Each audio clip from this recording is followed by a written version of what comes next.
Welcome back, everybody, to another cryptocurrency news article. This one comes from Cointelegraph, and PayPal says policy to punish users for misinformation was an error. Despite the retraction, the crypto community said that the policy is a perfect example of why decentralization and self-custody of funds are so important. So yes, so they say it's an error, but in reality, they tested. They were going to go full out do this, but the public and the community backlashed against it. So now they had to go, oh, no, this was an error. So yes, let's go over this article. If you guys want to read it yourself, link is down below. But here we go. Online payment network PayPal has renegated on a controversial policy that could have seen users fined $2,500 for spreading misinformation, with the payment platform claiming the policy update was a publishing error.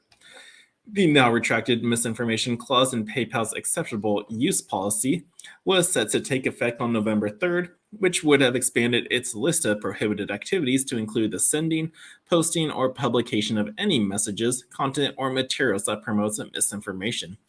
But the screenshot of the policy says otherwise. PayPal caves after social media backlash. Read the full story below.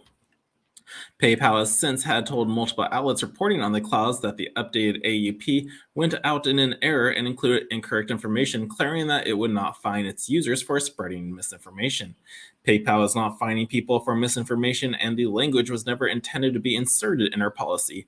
Our teams are working to correct our policy pages. We're sorry for the confusion that this has caused. The controversy has spread like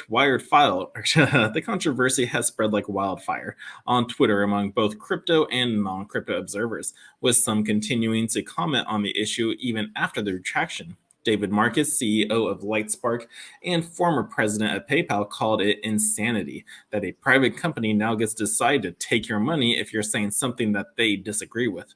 Elon Musk, CEO of Tesla and former co-founder of PayPal, responded that Marx's tweet with agreed.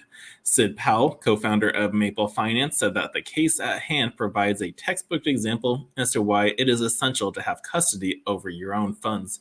PayPal is a good example of why you need to custody your own funds. Your finance used to be decoupled from free speech. Now, custodying your own funds is the only way to safeguard that right for yourself.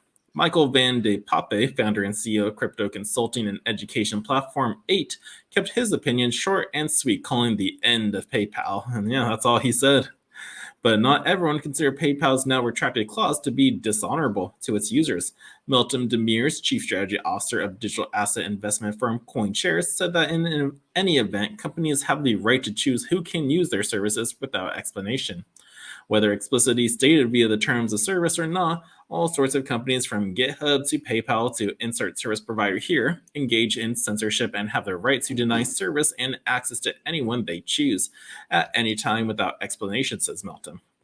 And if you think crypto is immune, you're either naive or willfully ignorant, she said, adding currently 31% of the post-merge Ethereum blocks are OFAC compliant, meaning they censor transactions associated with specific contracts and addresses on a state-sponsored list.